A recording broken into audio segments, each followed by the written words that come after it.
This is Scott the Fix-It Guy. Our goal with our videos is to empower you to be able to do the repairs on your own and save a whole lot of money and also get that great feeling of having fixed it by yourself.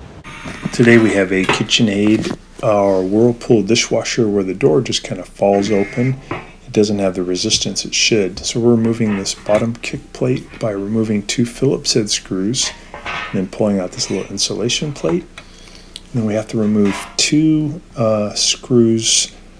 Oh yeah, there's the broken rope that is supposed to support the door.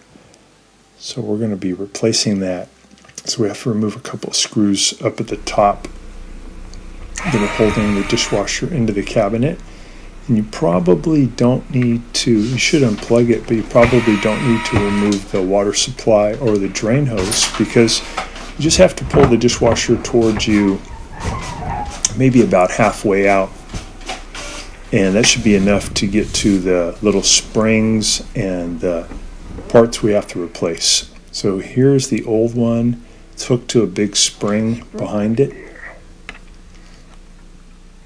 and that spring is just hooked into the frame. Here's the part. This is from Amazon, and we'll put a little link to that in the description below so you can just click on it. You don't need to replace the spring because it's probably fine. It hooks into a little hole back there at the back of the frame, and I'm just going to hook it back in there. You can always pull the dishwasher out a little bit further if you need to make it easier to get to. So this is installed now on this side. You can see how it works. Now we're going to do it on the right side. I'll show you a little bit more detail. So I'm going to hook that spring to the frame in the back. It just goes through one little hole. Now I'm hooking the other end to the rope. That's the new rope. That's the part that breaks almost always, is not the plastic or the metal spring, but the little rope.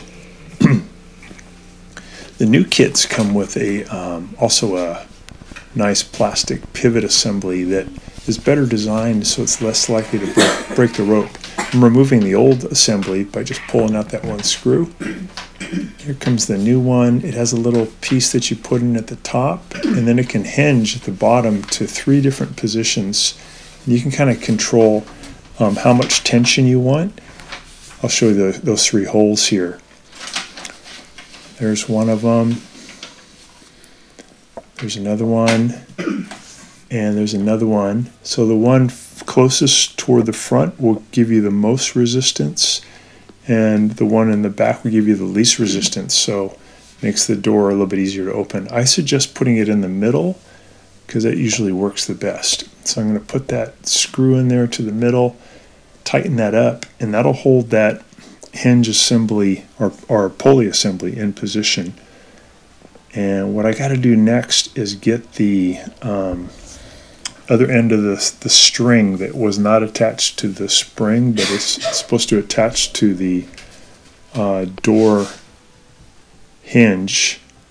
I've got to get that stretched over, and then I've got to pull on the spring and the rope to get it to stretch over the bottom pulley. It's already riding over on the top pulley, but I've got to pull it. You can see there's the top pulley. I'm going to pull it really hard. Maybe you can even get a friend to help you and stretch it over the bottom pulley. Make sure it doesn't hurt your thumb. So I'm pulling with my thumb and pulling with my other hand. There we go. Cool. And now we have nice resistance to have the dishwasher door open very gradually. It won't fall open. So pretty easy. Should take you just a few minutes to do. Thanks so much for watching, and please subscribe when you get a chance, and we'll send you a lot more videos on how to fix appliances around your home. So again, thanks for watching.